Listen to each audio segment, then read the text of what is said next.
PC Hoops with Coach Cooley continues. All right, we're back here on episode 3. If you've been at the AMP in the last 20 years or so, maybe 25, 30 years, you've seen this guy around. Brendan McGair does a great job covering the team for the Pawtucket Times and Woonsocket Call. Appreciate a couple minutes you coming in studio live. Brendan, let's start with the game yesterday at St. John's. You and I were sitting courtside there and at the Mecca. First real game this year for Ed Cooley that his team didn't show up, and he even said it himself. Yeah, he alluded to in his post-game press conference, got down 16 in the first half. Morey rallied to make it a 2-point game at the half, and then kind of fell apart, I thought, in the second half. You just wonder how much energy they expanded in the first half, and maybe did that have a factor? Did they have enough left in the tank to finish the job? And obviously, that was not the case. So that's been the theme here in some of the road games, just 4-4 on the road, 1-4 on the road in their last 5. Granted, those games have come against some of the better teams in conference, but it jumps out. Creighton, Xavier, Marquette, and then also yesterday to St. John's. What does it show you, though, about their poise, that they can at least get back into those games by the half to give themselves a chance? Lots of fight with this group, whether it's the ability to get a Devin Carter three-pointer or a Jared Bynum drive to the basket, Ed Crosswell and his toughness, and of course Bryce Hopkins, who we'll talk about. They're able to fight. They're able to get back in the game. However, you can ill afford to dig yourself in a big hole. We saw this against St. John's, and we also saw it against Xavier, too. They were down 14 in the first half, and they lost in overtime in that game. Shot just 33.3% from the floor yesterday. You mentioned Bryce Hopkins there. He is averaging 37 minutes per game in the Big East after not playing much at all his last 2 seasons. No, at Kentucky, I think it was like not even 140 minutes total. His previous year, the COVID senior year for high school at Fenwick, played in maybe 15, 16 games. This is a huge jump for a player. It's kind of comparable to a pitcher who maybe is coming off an arm injury, and you throw him out there like 150 innings. How many bullets are there? And I'm sure Ed Cooley is very cognizant of the Bryce Hopkins workload, and maybe a way he can manage it down the stretch so he's fresh come March. You talked to him yesterday outside the locker room. We were there with him. What did he say when you were mentioning to him about his minutes and how he's taking care of his body? Well, and this goes back to the facility that they have, the Ruane Development Center, and the ability to kind of get into the different training aspects for recovery. He also mentioned diet, too, as a key reason why he's watching himself during games. So he is strong because he knows he's going to have to do a lot of heavy lifting for the Friars, whether it's rebounding or scoring.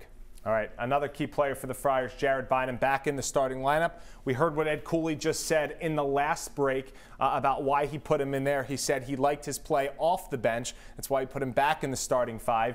A, do you agree with the decision? And B, will it stick the rest of the way? I kind of like him coming off the bench, and the reason why I say is because the 4 games before yesterday when he came in, the Friars had scored the opposing team's bench like 97 to 58 or something like that. Huge advantage to have someone who can come in and be that spark offensively. And you saw yesterday, St. John's ran away with the bench points. You rather have him come off the bench because he can be that guy who can maybe stabilize the second unit and maybe get a guy like Clifton Moore involved too.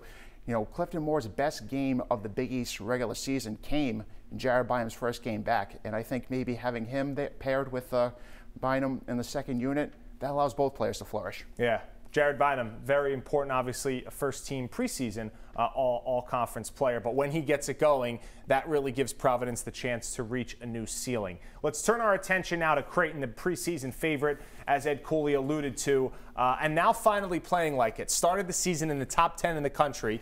Preseason favorite for a reason. They got Providence the first time in Omaha. Friars are going to look to get their revenge Tuesday night. Yeah, 8-game winning streak Creighton's coming in on, so they are red hot right now. Kind of went through a little bit of a rut in December, stabilized it back in the top 25, looking like the preseason favorite among the coaches.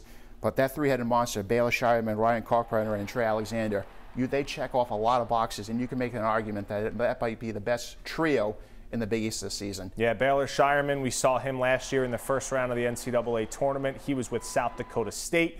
against Providence. Now he is at Creighton, as you see some video there from the first matchup out in Nebraska. Let's take a look now at the Big East race at large. We saw the standings earlier in the show. Marquette, then Xavier, Creighton, then PC. It really looks like it's just going to be those 4 teams after both Seton Hall and UConn lost yesterday. It's kind of surprising in the sense of since this Big East was reconfigured prior to the 2013-14 season, you're used to seeing Villanova up there and maybe all of a sudden running away with it down the stretch. Not so this time. Villanova is not in the picture. You know, you mentioned Marquette, Xavier, Creighton, and PC. Those are the 4 teams. You know, one of them is going to emerge, you like to think, coming out as the #1 seed going to the Big East tournament. And PC has a game in hand against Xavier, so if they do get the win Tuesday against Creighton, they will be just 1 game back with 5 to play. Still plenty of time. 4 weeks from today, we will have the big bracket, and we will be seeing where we go for the NCAA tournament. PC is as close to a lock as it gets this time of the season.